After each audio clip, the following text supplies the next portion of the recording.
All right, go ahead. Okay, great. Right, so let's get to it. So today's presentation will really be around issues of building in language. And I'll explain a little bit why I think these things have been important for ACME's work and the way we work as a practice for once, but also in this specific context. And as you can see by the title of my presentation, Designing Specific Buildings in a Globalized World, we're really talking about, trying to design buildings which aren't generic, which are in a way deeply rooted in the culture and the context where they sit, but at the same time, buildings that are to be visited and consumed and have to appeal to sort of a globalized world where we all in a way, in one way or another, share somehow similar values and concepts. So you must be familiar, most of you must be familiar with the biblical story of the Tower of Babel, where the human race tries to build a tower that reaches the heavens, and then God strikes them down and makes them all speak different languages, so that they're not able to complete this hubristic task of trying to build this tower. So in a way, the history, at least the myth behind the creation of different languages and therefore different cultures, is associated with this idea of building and building collectively. And this is quite important for us as a company, and I'll explain a little bit who we are. It's probably normal that some of you or most of you haven't heard about ACME. We're based in London, so I'll explain a little bit who we are. So ACME means, amongst other things, a company making everything. That's one of the meanings of our office's name. And we're actually based in two countries nowadays. So we have an office in London where most of us work from, or at least most of us did work from the office before the COVID pandemic. Now we're mostly working from home. And then we also have an office in Berlin, which follows our kind of continental projects. Actually looking at these images, it's quite evocative now that we're not office based at the moment, but our office and the space we share is quite an important ingredient in the architecture we produce, I have to say. And we're from all walks of life, from various different countries, different cultures, different architectural backgrounds, educated in different countries as well, and we speak various different languages, and that's why it's kind of important, this idea of language and words and buildings. So we're currently around 70 people across our offices, and we originate from 21 different countries. So that already makes us a little bit like the population of Babel after the godly punishment. And we also speak various different languages, in fact. We also operate globally. So we operate out of London and Berlin, as I mentioned, but we have projects all over the world. We have a significant amount of projects in Europe, both in the UK and continental Europe, but also across the Middle East. Australia, we have a few build projects there as well, and across the ocean in America, both North and South America. The project I will talk to you about today is located in Muscat, Oman. I bet that a few of you are actually sitting in Muscat at the moment, and it's called the Marsa Plaza in Al Mouj. Right. So for those of you who don't know, probably not a lot of you, but anyway, so Muscat is the capital city of the Sultanate of Oman. It's quite a linear city, which was interesting. I mean, a lot of this initial material I'm going to show you has a lot to do with my first visit to Muscat and the way I started sort of taking in the city and understanding me and the team and the people involved in the project, started understanding how Muscat worked and what was important there. So obviously Mutra and the old Muscat to one side, and then at the opposite end of the city, the new wave development, the Almuj development.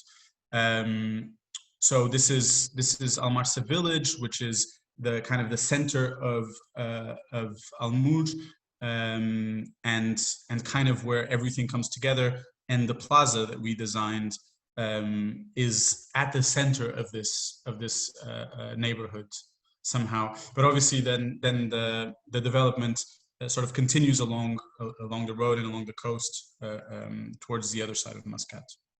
So the first thing that struck me and struck us when we first visited Muscat was somehow the scale, right? This kind of relentless built environment in between these majestic mountains, but also the color and texture, which is quite unique to Muscat, I believe. I mean, especially when you look at the neighbors towards the east, you know, the UAE, etc., where there's a lot of new development and a lot of sort of contemporary architecture. Muscat remains very subdued and very controlled in terms of its color palette and its granularity and building texture. And obviously the architecture, which I thought that this image was quite telling, because you have, I believe this is Nizwa fort. It has the kind of the strength and the massive architecture of the fort, but then you have the palm construction as well, and all of this is quite tectonic. You know, it's not very symbolic, not very referential. It's really about how materials are put together. Yeah. So the first word, and this is a little bit how I structured the presentation. It's almost like a lexicon that we started building, and the language that we started building as a team, as a very diverse team of architects in the office, to try to understand the context and also to start creating the project around this lexicon and around these words. So the first one was water, and it has to do with Muscat's particular relationship to its coastline. I have to say that coming from Europe, I'm Portuguese. I always thought that Muscat had somehow a strange relationship to its waterfront. And by strange, I mean it's almost as if the waterfront and this beautiful body of water was almost taken for granted, you know, and it kind of is there, and it has obviously historically been a very important element of Omani culture in terms of sea voyages, etc., and also nowadays with the port and everything. But architecturally and urbanistically, there's always been a little bit of a strange and difficult relationship between the water and between the city, This is obviously Mutra Corniche, which is, you know, beautiful. But then you have further along in newer developments, Kurum Beach, for example, where we thought when we visited first that it was quite telling that these kind of these seating areas were arranged in a way that people were looking at each other, or they were looking at the cars and they were looking at the road, and not necessarily at the sea, which we thought was, you know, we thought was curious. And then this is closer to the site. This was in my first visit, a photo taken from the car. Yeah, it kind of brings me back to when we started the project. And then another thing that we investigated, or we tried to understand a little bit better, was what type of public spaces exist in Muscat, and what character do they have, and what can we do with our particular design that somehow complements these existing public spaces. So I think it's fair to say that the souk in Mutra is a public space. It's a space where people meet and they exchange and they buy and sell. And it's a very particular Middle Eastern typology of public space, which we thought was interesting. And there were some initial ideas on, should this plaza be a little bit like a souk? Should it be a little bit like a market? Which was an idea that we quickly abandoned anyway, but there was something there. And then a slightly more representative, in the sense that it represents something. Public space is the square in the plaza in front of Muscat Opera, which is a contemporary, obviously much more contemporary building. Not that necessarily it is a great space to bring people together. There's not a lot of shade. It's really meant to kind of represent this cultural building to the rest of the city. But it also had some interesting cues in terms of, materiality that we then used in our design. Okay, so here I just wanted to let you know a little bit what the existing conditions were when we first arrived in Al Mouj. So we had this site, which was basically being used as a parking lot, a sort of car park, and it had some palm trees and some gravel, but it was really waiting for something to happen there. So we weren't involved in the master plan. We kind of approached the project when a site had already been selected, but it was quite interesting. Obviously, first of all, the area that it had. It was quite a generous public space, and the fact that it was kind of fronting the marina to one side, but then the other two sides were these built, or at least one of them was built. Then the other one was built later. The hotel was built later. These other two sides were more urban, more active sides. So the first thing, which is something that, again, if you want to reach some sort of common ground, some sort of common language that allows us to design in the way that we design, which is quite collaborative, the first thing we do is we look at local conditions, both natural conditions and built conditions, and try to understand these very, very basic challenges and parameters that we have to work around. So obviously, one of the initial challenges had to do with shade and sun, and with the heat and with the warm wind that comes from the interior sometimes, right? Sorry. And so we identified areas that would never be in shade. So these are areas that areas which the buildings wouldn't shade, and they would need to be addressed somehow.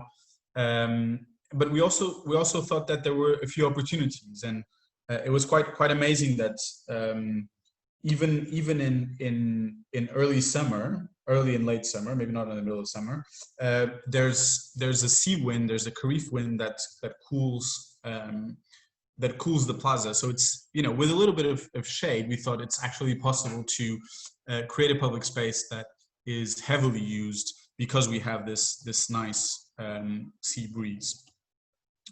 And then in terms of the build conditions, we started identifying a few things that we wanted to address. So one of them was the fact that the plaza was missing a destination. So the plaza could be a destination in itself, but the way it was in the moment that we arrived, it was basically the end point of a boulevard that didn't really have anything to show for it. And then we thought that the edge was visually quite heavy. So this is the edge that's facing the marina. It's kind of the sea wall, the sea defenses, which is obviously it's a piece of engineering, and it's somehow it feels a little bit over-engineered as well. So we thought that perhaps something interesting to do further on would be to break this edge a little bit. And then, other things had to do with the balustrades, the fact that they push people back and don't let them kind of enjoy and engage with the water edge as we would like to. But then obviously there's an opportunity, which is the fact that we have this beautiful water And something that I tell people was quite an impressive thing.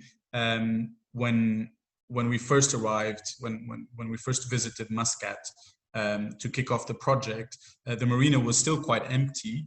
You know, there was the OMAN sail headquarters building and some boats, but the marina was still quite empty. And there was this giant turtle that suddenly came up from the marina waters, which, you know, it's almost, again, coming from Europe, it's quite unheard of having, you know, these beautiful animals sort of in a marina, which is seen as a slightly more kind of urban water. Anyway, so this is just a quick snapshot of a design evolution, which really had a lot of iterations.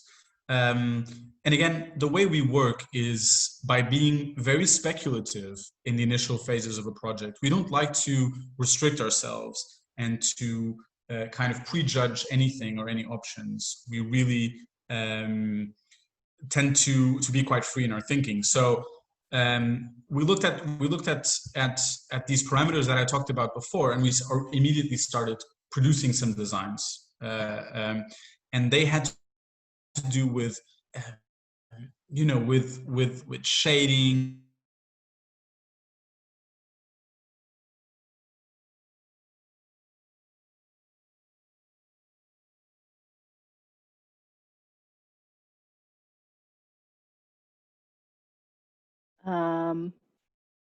I think we lost you, Duarte, or am I not hearing anything? No, I think we lost him. Oh, we lost him. Yeah. Okay, maybe he needs We'll wait to. for some time for him to reconnect. Yeah. Okay.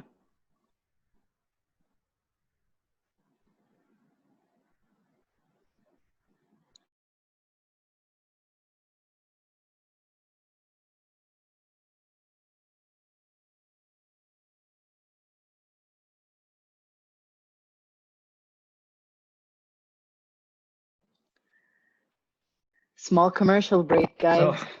So, He'll be back. yeah, This is we're what back happens soon. with technology. Where is he now? In He's he's working remotely from Portugal. he's in Portugal. Yeah. All right. So yeah, yes, well, we can, while waiting for him, and we don't have his Right. I slides and had a stuff. question actually. Hassan Abbas from Kuwait said, is AIA membership accepting application this month? Yep. They are, right? Yes. Is it with a reduced fee? That's still under discussion, but yeah, I mean, they can check now our website and the membership applications there. Okay. So to today's answer, like the third quarter, right? Yeah, it's the third quarter at this point. Mm-hmm. Yeah. So Hassan, I hope that answers your question. If you have any additional questions, you can email. I can actually type the answer. It's info, correct? Info at AIA? Yep. East dot.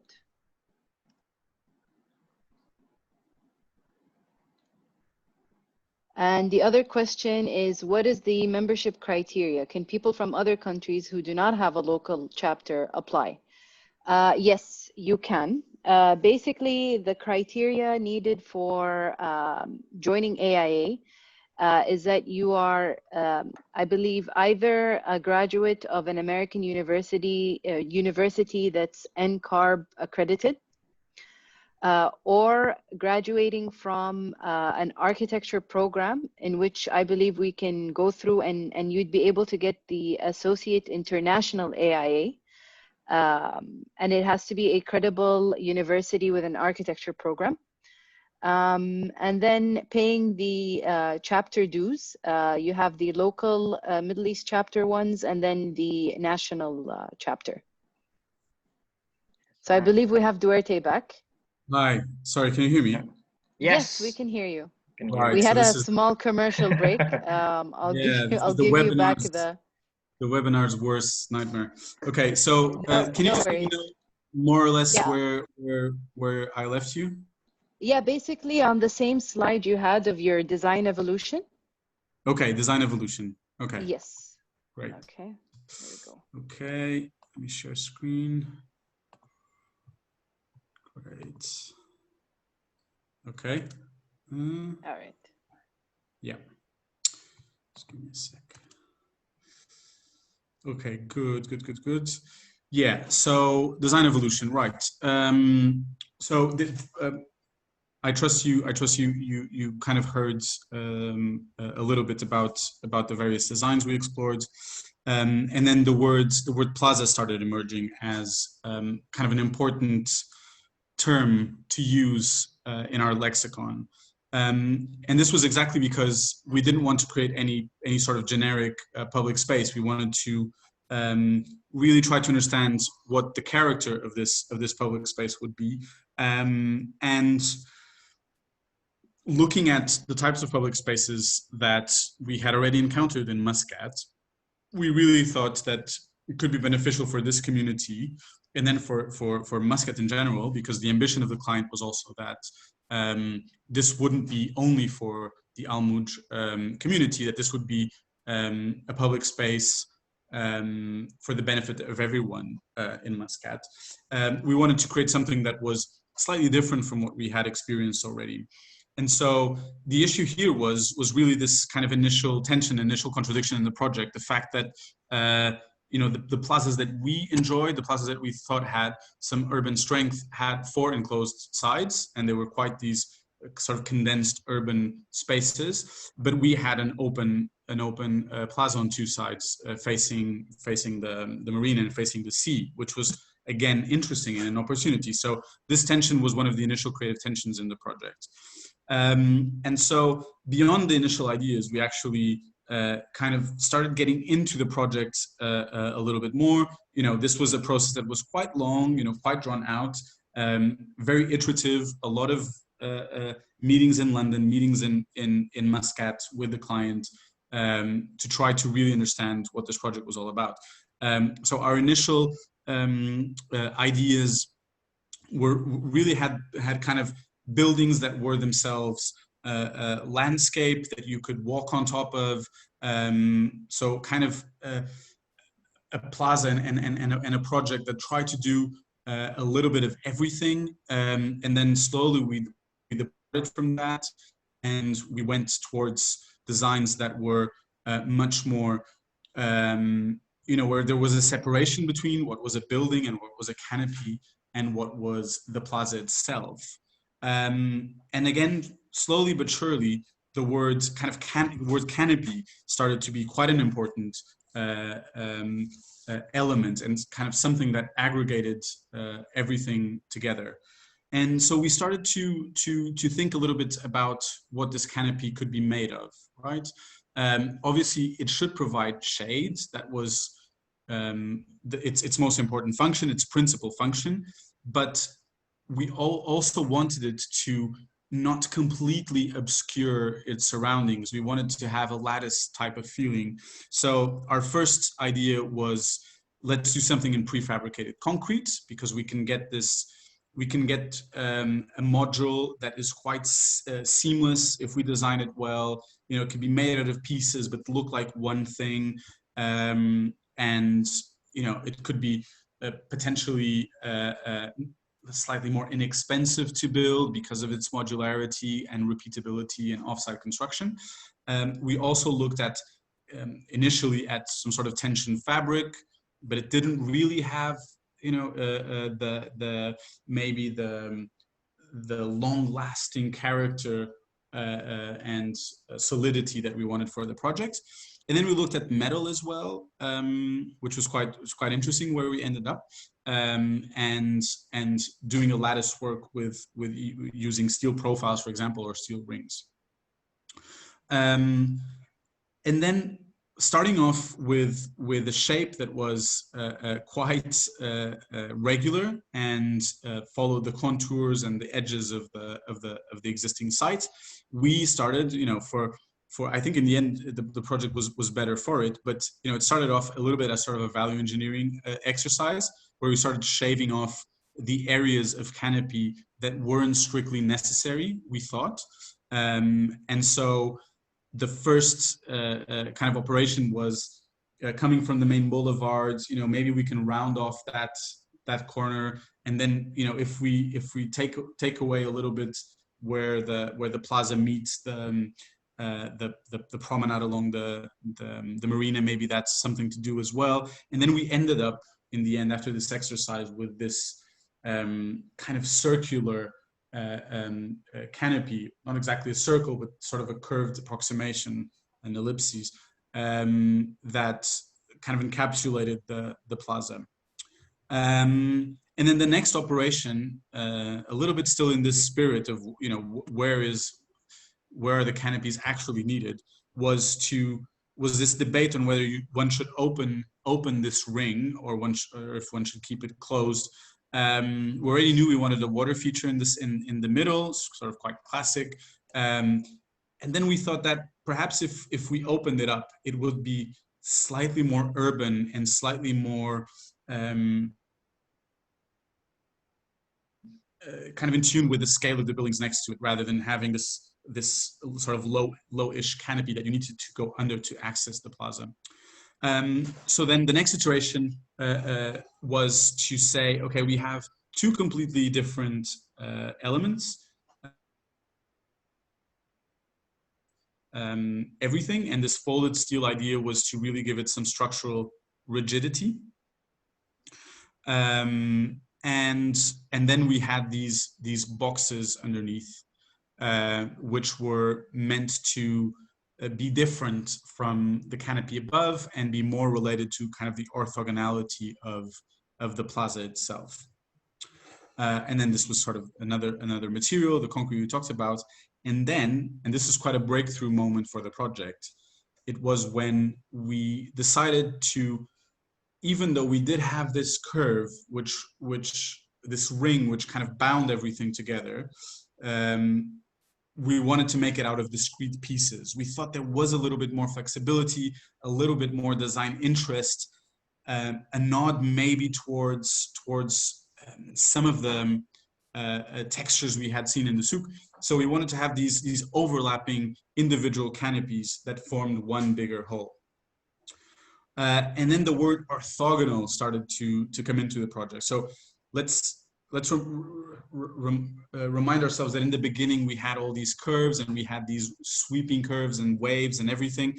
And then we thought, no, what this project needs is some sort of strict orthogonality that guides us through the whole design process. So, you know, whenever we had discussions and whenever we had proposals for designs or details in the team, you know, everyone knew that there had to be a really good reason to break this orthogonality because it was such a strong concept for the whole project.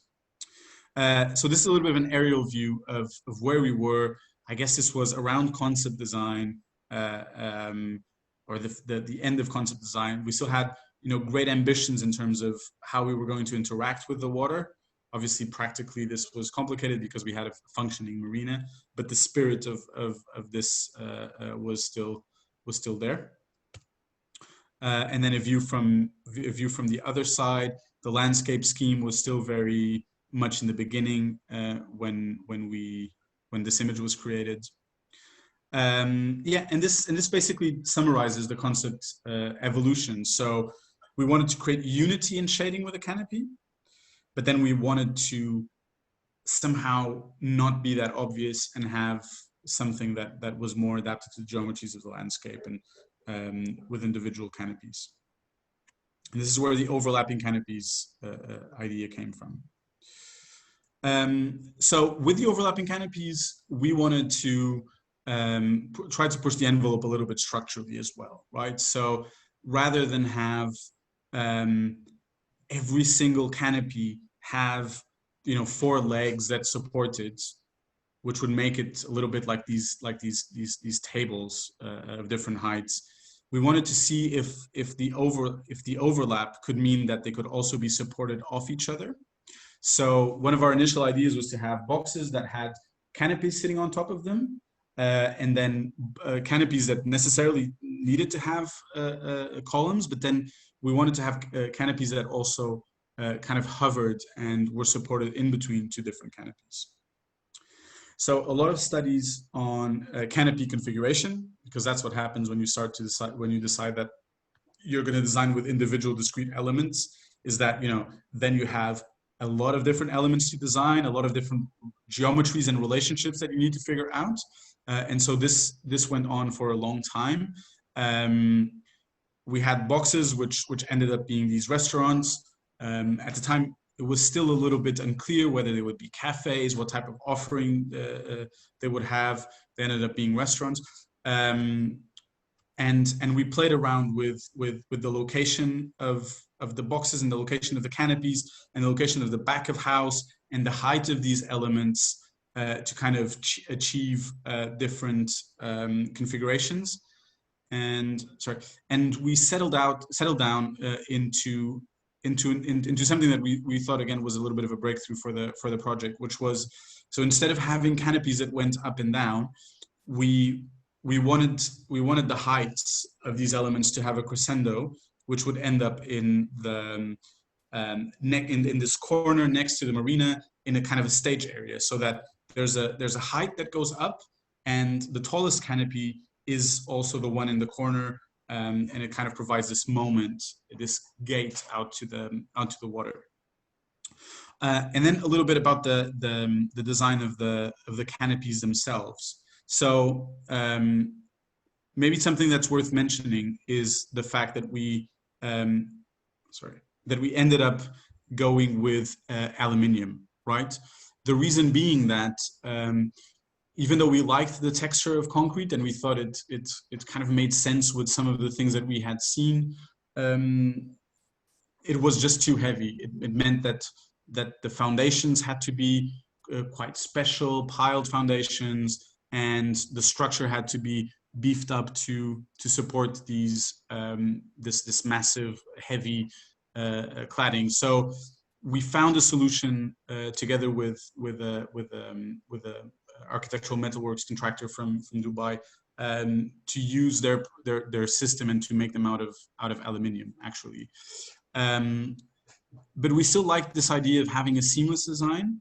So what we did was we created different types of panels, double edge panels for the corners, and then single edge panels for the edges, and center panels. And we created very simple types, not many different ones. I think we had 3 different density types of canopies, but in a design that you couldn't really tell where one started and the other one ended. And I think that was quite effective in the final product, in the final design. I think you'll see that. And then the openness of each of the panels and the combination came from studying the sun path and the shading, the existing shading on site, right? So we ended up designing with panels that had more density, where there was less natural shading or shading from the buildings around the plaza, and then have lower density canopies, for example, at the edges, and where we thought and studied that we didn't need that much shading. So then the canopies were such a driving force for our design and such an important element that, you know, it was hard to find a language for the boxes that was different. So the F&B boxes that go under the canopies, that was different from the canopies themselves. So we started talking about dissolving the boxes and having dissolved boxes, right? So what we wanted to do was to provide transparency from the plaza out into the water, at the same time, as I said in the beginning, have a plaza that has 4 sides. So that's kind of contradictory. It's something we had to try to do.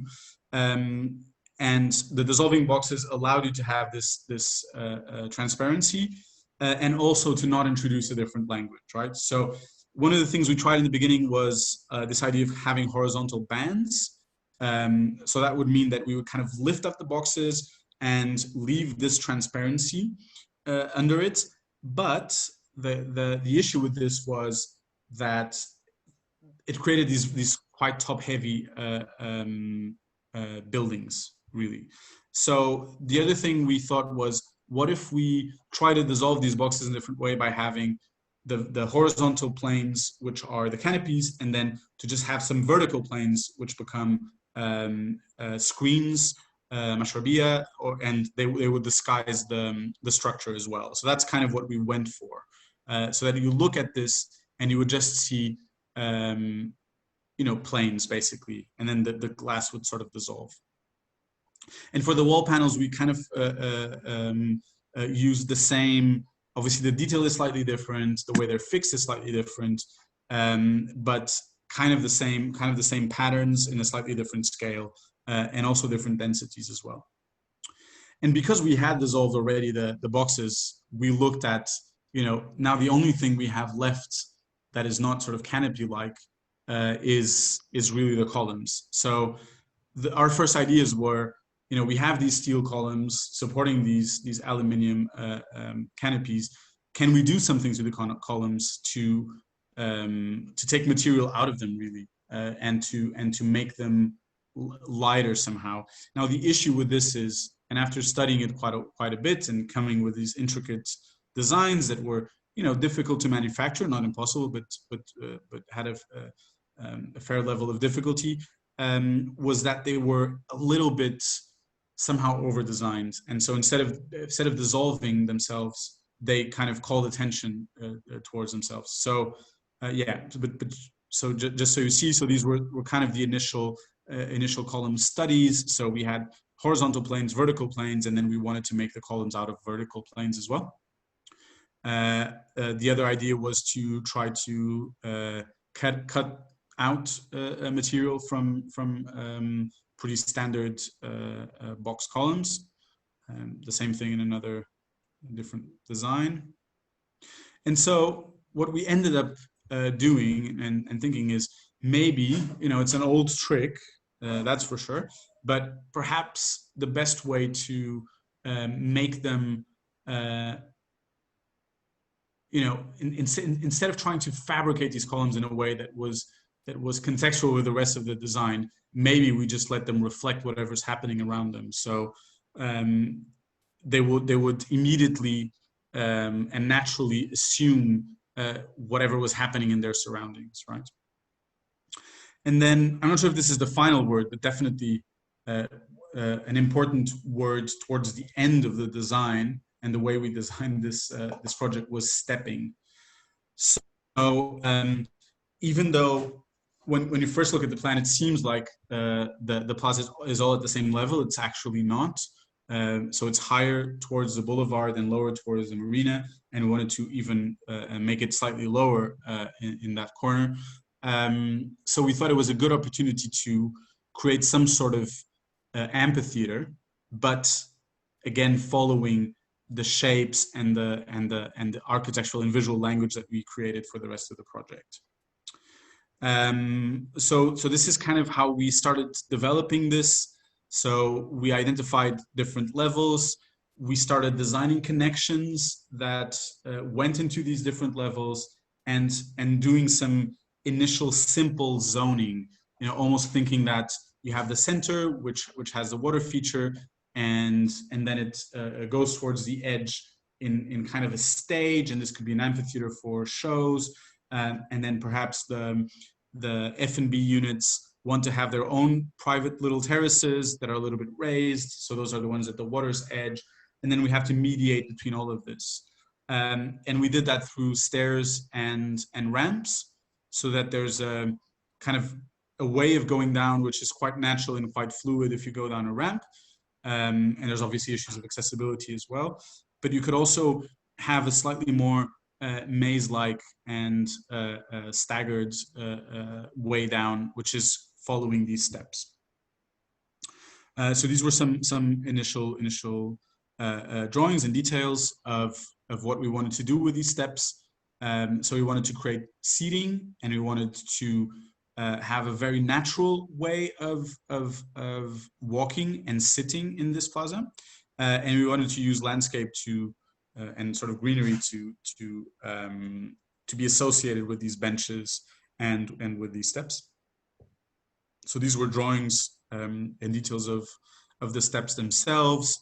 So using stone, using natural stone, desert rose, limestone, but also some black granite, and to do it potentially using actual big stone pieces with very little veneer in the mix.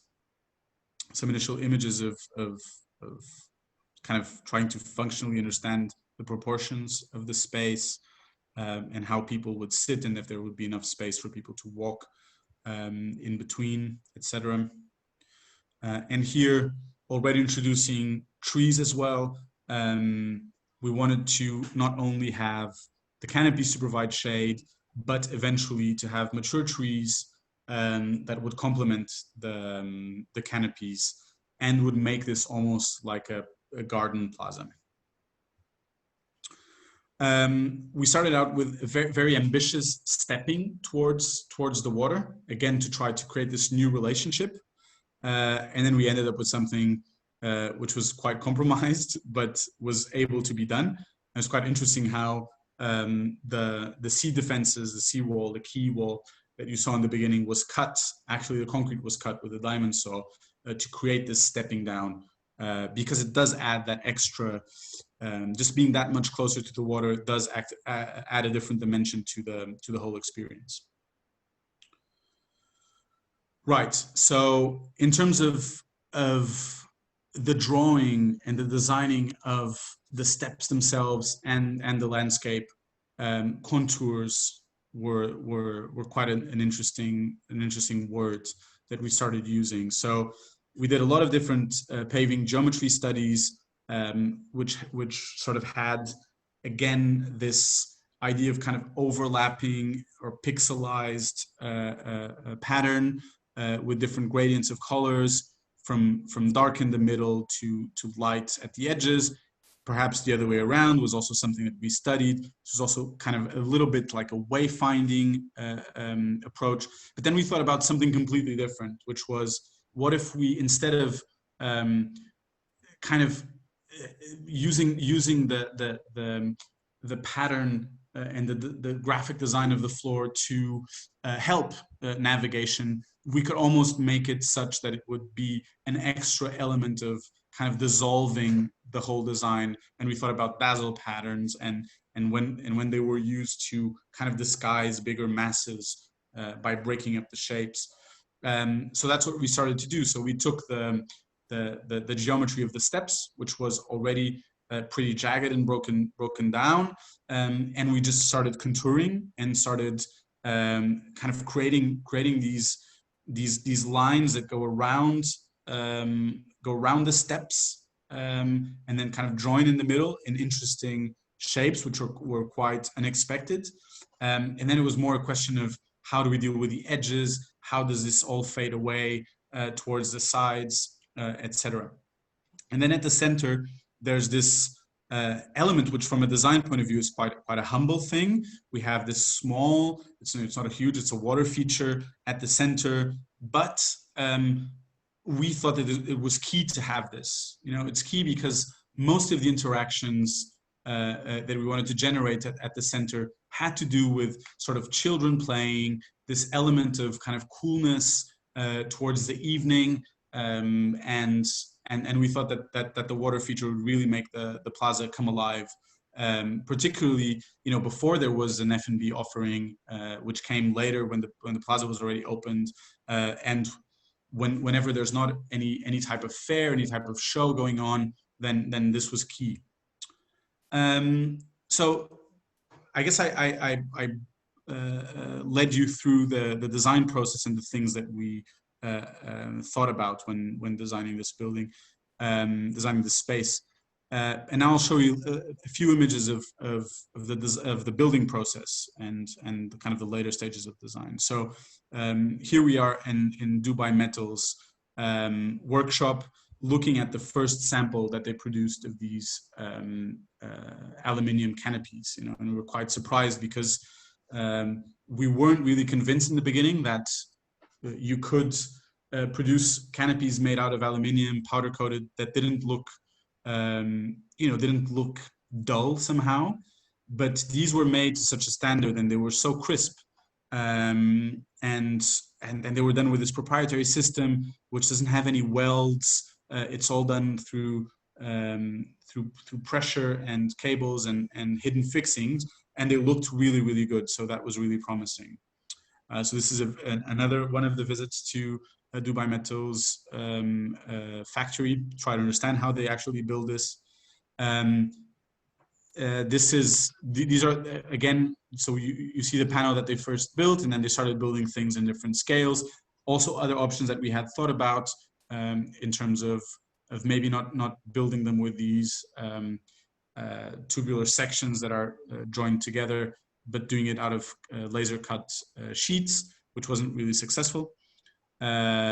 And yeah, choice of glass and glass sort of transparency and light transmittance values. And then this is breaking ground on site and starting to dismantle what was already there to give way to the new plaza. Other shots of Dubai Metals factory. This was when they were building a proper mock-up that showed all of the elements put together. So you have an element of canopy, you have an element of structure. The structure is quite heavy visually, but we also made it in such a way that it tapered towards the edges, and it's supposed to be, you know, very high above you, 10, 12 meters above you, so it's not that visible. So all of these things were carefully studied, carefully looked at through these mock-ups produced on site. Then this is another mock-up of the stone and the steps, and this was really exciting to see, also because when we kicked off the project and when we had proposed these geometries, I have to say there was a little bit of reluctance from the client side, and knowing whether the sort of construction industry and the workmanship in Oman would be up for the challenge. And I would say that it was more than up for the challenge. It completely blew us away with the level of dedication and craft that went into the construction of this project. And already here we can see that the effect was quite interesting. And then first images of foundations on site, the canopies and the structure arriving in big trucks. And then building the base where the F&B boxes would sit, and the foundation pads, and then the structure coming up. First few images of the steel structure being erected on site, and you can actually start seeing the scale of this thing. Another few images, progress on site. It's getting quite busy. The canopies were assembled in the center, and then they were hoisted up and fixed to the structure. This was one of the first images that actually gave us an impression of the whole scale and the whole proportion of the scheme all around, kind of a 360-degree view of what this was going to look like. And then the first canopies come and get installed. So this is the main canopy, the stage canopy as we call it. And then the canopies next to the new hotel get installed as well. The mirror still had the foil, so we didn't really see how it looked like at the time. Just images of a bench and steps and junctions. The interior of the F&B boxes starts to get built as well.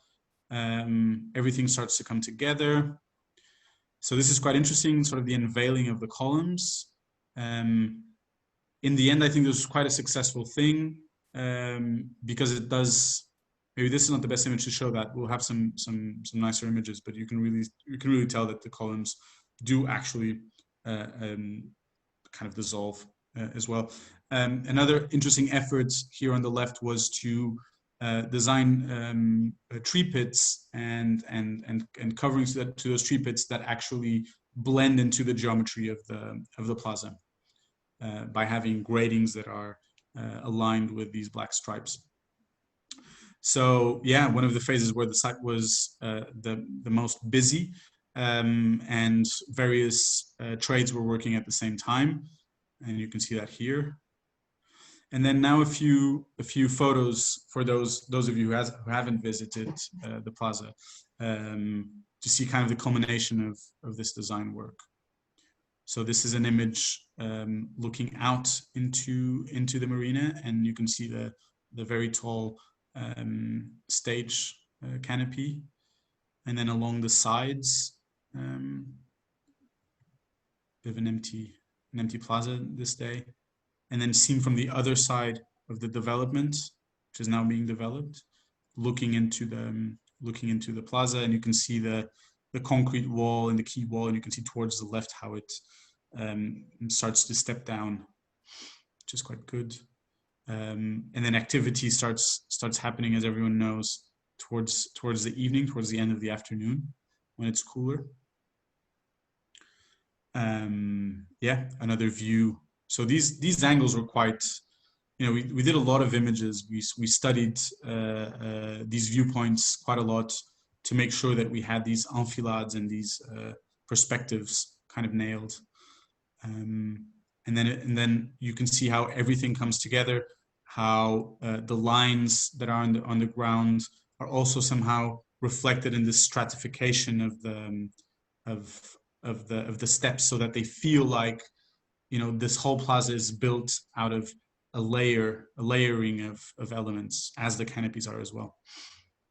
So this is the back of house box, which are kitchens and back of house areas, which we clad in stone, which is it's almost like the imprint of the canopies themselves, just kind of the negative.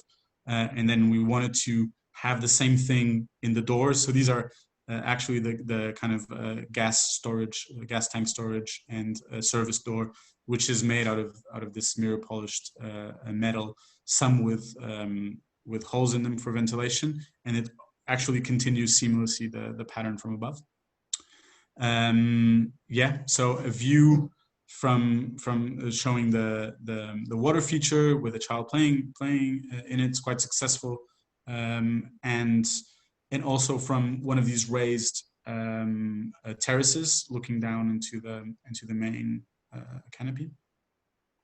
And this is an image at night, which shows how we believe this building and this structure and this public space integrates very well with its surroundings, but at the same time provides something new and something unique for Muscat. Thank you very much. Thank you, Duarte. I'll start looking at the questions. Perhaps you can keep your. I should keep it shared, right? Yeah. Maybe some of the questions are related to it. For sure. Let me go back to it. Yeah. Okay. So our first question is from Arnell. His question is: Middle East region is a dusty environment. How you, I don't know, it says love canopy in your project. We love canopies, yes. Right. Yes, it was good as shading to control a hot temperature. But what about sustainability or maintenance for huge areas such as this canopy? Well, I mean, in terms of the sustainability of the canopies, I mean, it was quite important that these were low maintenance, well fabricated, robust solutions, right? And as you know, building in a marine environment, aluminium actually has good anti-corrosion properties compared to steel. If you did them in steel, they would need to be marine grade stainless steel, and even then, aluminium rusts less than steel. It has other issues, but doing them in aluminium and having them powder coated in a light color really meant that these would be as low maintenance almost as you can make such a structure in such a place. And also, you have to give credit to Al Mouj. I mean, they have a very good maintenance regime. They have a team on site. The public spaces are very well cared for, and so these are structures that are meant to be very well kept as well, and in a very controlled environment. So yeah, I hope this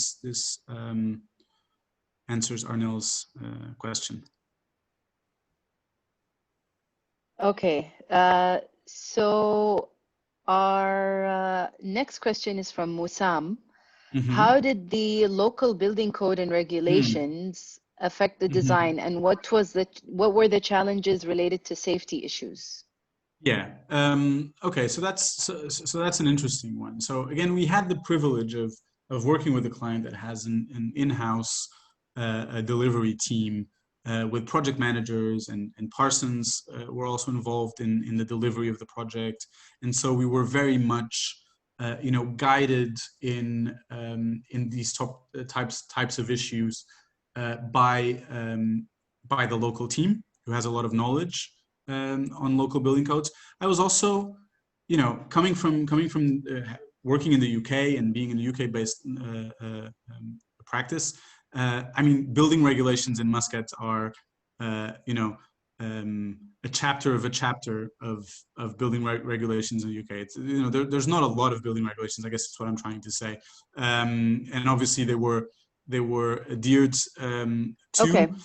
They affected the design. I mean, an interesting aspect, and I don't want to kind of misspeak, but I'm aware that there are a few allowable colors in Muscat, or at least that was the case when we were building this. And so we couldn't have sort of a bright green, not that we wanted to, but like a bright green building. We needed to keep to the color palette of Muscat, and to the heights that had been allowed within the initial sort of planning consent, because the whole development came already with a master plan. It came with a planning consent, and our plot already had rules, and we simply had to adhere to them. But obviously, it's always stressful. Kind of submitting the project for approval. For example, one thing that I remember had to do with the connections in the structure. So the approval authorities, the engineering department in the Muscat municipality didn't want to have welded connections. They weren't so confident about them, so they forced us to have bolted connections in the structure. So that was something that influenced the design, definitely, and also having the approval of the Royal Omani Police and of the fire department, etc. But it all went well, and we took the Muscat building code into account from the very beginning, so it wasn't super challenging. Okay. Next question is from Akram. What about the back of house services for the F&B? How did you solve it while having full glass boxes and active elevations all around? Yeah, so that's a really clever question, and I think maybe I didn't focus on that too much during the presentation, but I did a little bit towards the end. So it's a good question. It was something we asked ourselves as well, and the answer is really we couldn't make full glass boxes. That's why we have these completely solid boxes. Now, what we didn't want to have was it was difficult. We couldn't really disguise. We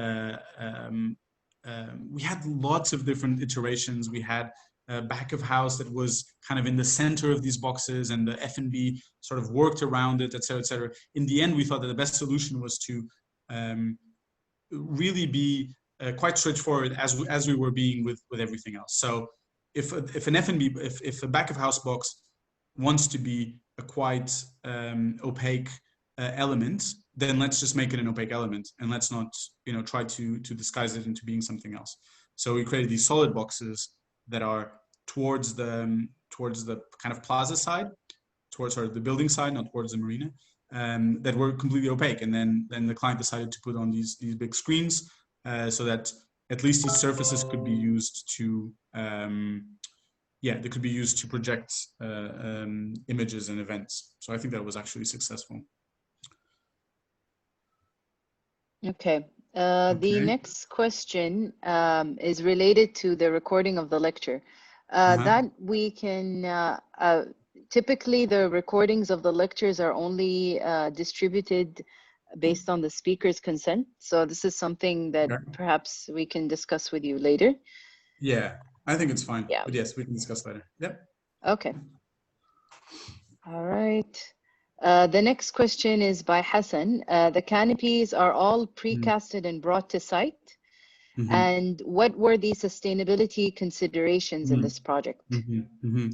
Yeah, so the canopies come in panels, and the size of the panels was actually dictated by the size of the trucks that can actually transport them from Dubai across to Oman. So they don't come they don't come in these sizes. They come in panel sizes. They're quite large panels, actually. I don't know by heart the size, but you know, they're around I would say 3 meters by 6 meters, if not even bigger. They're quite big panels, and they come and they're assembled. They're assembled in the center, as I showed in the image, and then they kind of get hoisted up and fixed to the structure. So the structure came, I would say, yes, prefabricated for sure, not pre-assembled. Some things pre-assembled, but most of it assembled on site. The way sustainability was introduced in this project, I mean, sorry. So sustainability is always a tricky question. It's a very topical and very contemporary question to address. I mean, we would have liked potentially to have perhaps been able to introduce sort of stricter sustainability measures to the project, which perhaps weren't possible because of a lot of local constraints.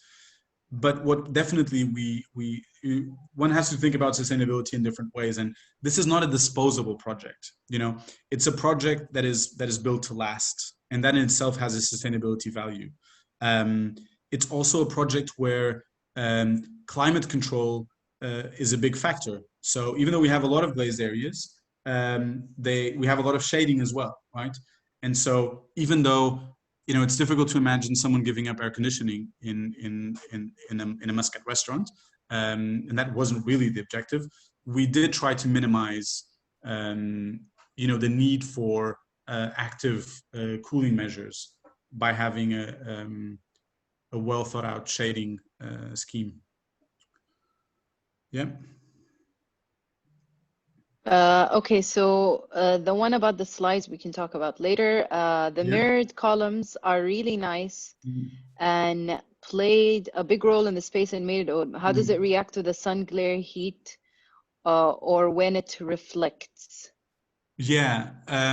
So yeah, I mean, interesting question. So I think the fact that the columns are mostly under the canopies means that, you know, even though they do get sun.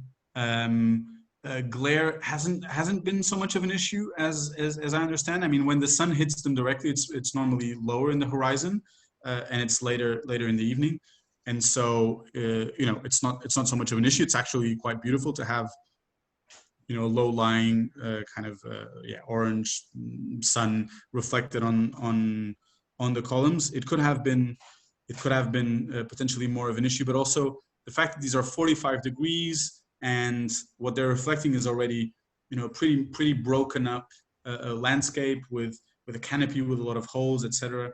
You know, it hasn't been much of an issue with glare, really. Yeah. Okay. What is the rain frequency in this area, and was rainfall a design consideration?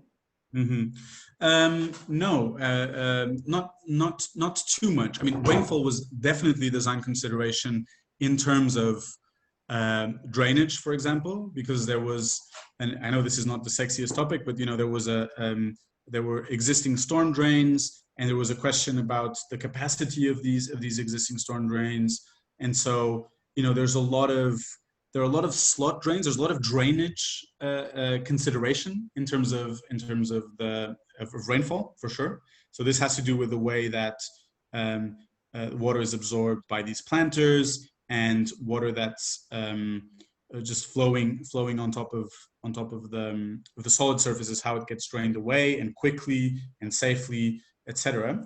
But not necessarily in trying to cover people from rain. My experience with rain in Oman is quite intense. This was before the project, but I visited Muscat by car and was caught in a huge rainstorm.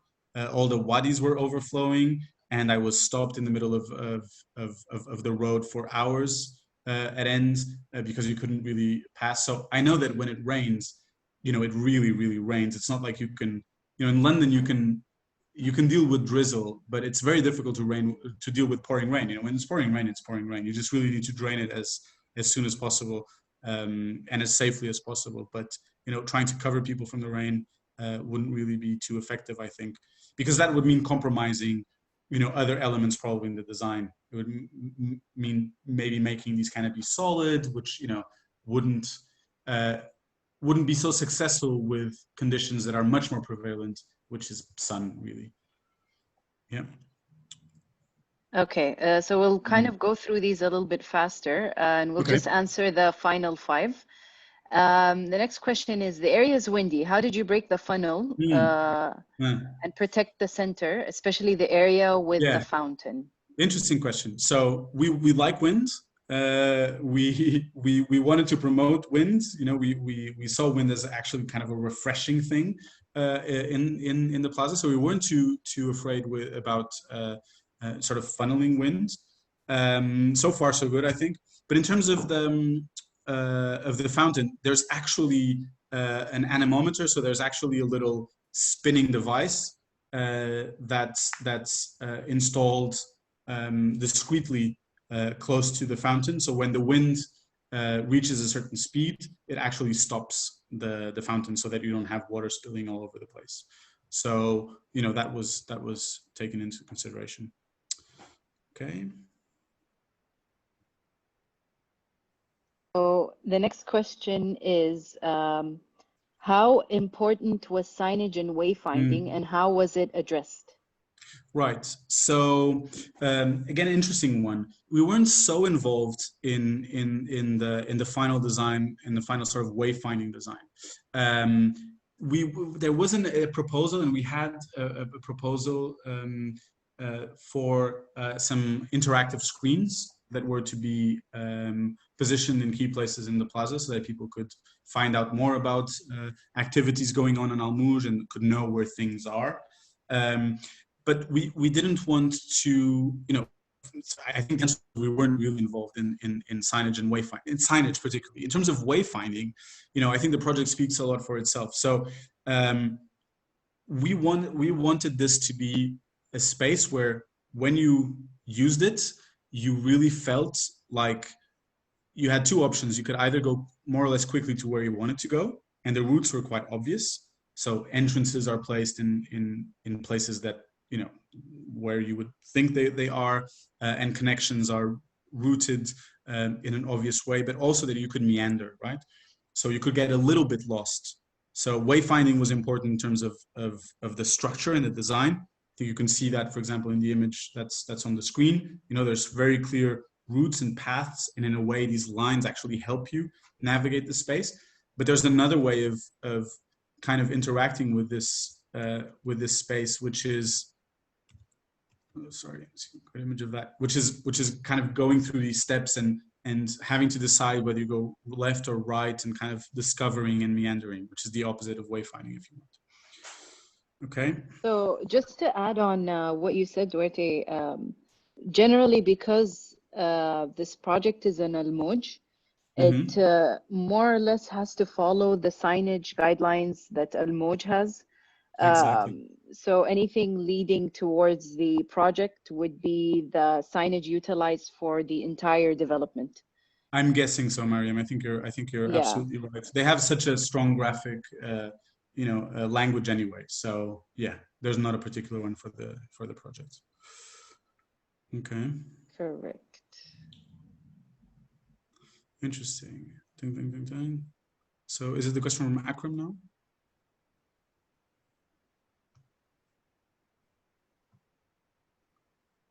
Hello? Hello, Mariam?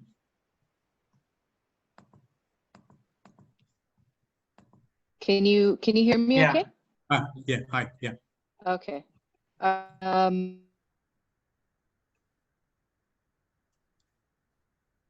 Hmm. Hello? yes, I'm here. I Okay. disconnected for a second.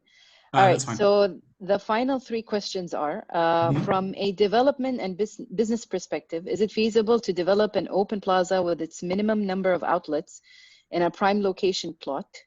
Was the project program fixed from the client or the employers in this case? Interesting. That's an interesting question. So, I mean, how can I again? So we're the architects. We're not the developers, but we were.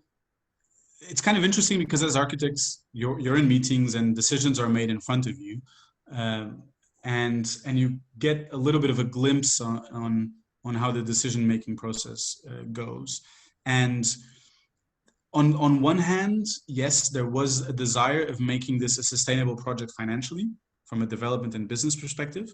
And so I think that it is, there wasn't a fixed program from the beginning. The program was fixed, as you can see from the design studies, the program was fixed as we went along.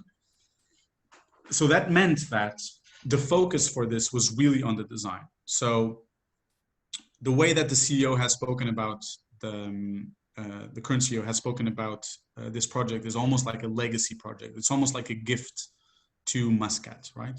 So the focus was more on making it sustainable rather than making it, this extreme moneymaker of a public space, which, as Akram points out, it's very difficult to do with just just kind of like just two restaurants.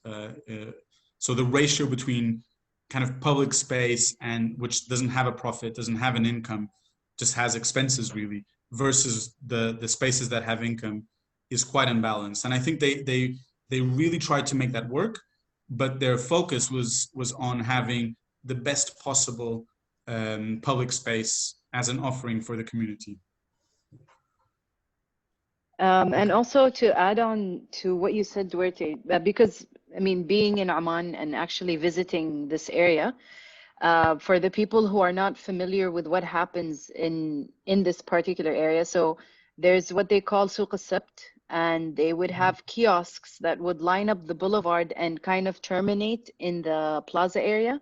Yeah. So you'd have different mobile kiosks, food festivals, people selling handmade stuff, gelato carts. So, and it's also, like you had mentioned, it's also being utilized as an amphitheater. So there's live musical performances. So it kind of is becoming activated based on the design intent that you had for the plaza. Yeah, I think you're absolutely right. And we did for Moving on to the next question. Have you been at the finished product during the heat of the day and found that there was enough shade provided? And well, then Marja commented, said, thanks, terrific project, works yeah, great with context. yeah, thanks. Well, you can never have enough shade, right? That's the thing. It's quite difficult for a public space in the heat, in the full heat of day. Let's say in summer. I mean, it can be pretty unbearable. So it's not like shading by itself would make these spaces active. We wanted to find somehow a compromise, right? We wanted to find a way of having a space that's active, but that is active and pleasant in the times of day when culturally these spaces are most used, which is, you know, later in the evening, right? So that's really when the scheme comes alive. And so I guess the answer is with a little bit of help from the Kharif winds, a little bit of help from the trees when the trees grow a little bit more and get more mature. You know, I think we will have an adequate level of shading, but you can never have enough shading, I guess. I think that's the answer. Okay. Okay, and final answer is the ramp. How were The you ramp. able to combine it? Yes. Yeah, so we have several ramps. I mean, this is actually it's proving itself to be a good image to have on the screen. So you can see the ramp here on the side. It's a good question. So the way we integrated them was by kind of disguising them, really. So you know, everything else is quite flat and layered, and then we have these ramps, and the ramps have the same language as the rest of the project. They kind of look the same. They're just these slanted planes, and then they're disguised in these kind of slots with planting, and also they're not super straight. You know, you have a bit of a ramp, and then there's a landing, and then the rest of the ramp is kind of offset, so it merges together with the rest of the language. So yeah, so we combine them by trying to disguise them, I guess. Okay, I believe we answered all the questions. Great. Duarte, do you mind if you make me the host again, please? No, I'm quite happy to make you the host. Okay. Let me just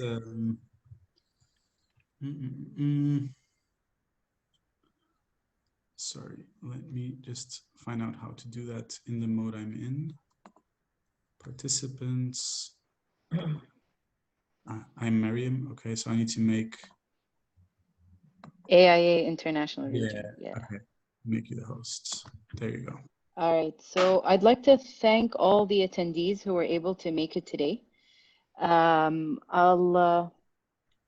Just a quick reminder that we are constantly having events, and I'd like to share the screen just to show you a few of the upcoming events that we have. Feel free to register to our newsletter, actually, and you'll be receiving emails related to all upcoming lectures, virtual tours, as well as basically teaching aspects like timber, acoustics, and their applications. Duarte, any final words you'd like to share with everyone, and then we can close? Yeah, for sure. I mean, I just like to reiterate my thanks to you for organizing and kind of guiding this process and hosting this webinar, and for the AIA for having invited us. It's really interesting to be able to talk about this project because it was, you know, it was really an interesting process, and yeah, and it's nice sharing that with people around the world. Fantastic. Thanks.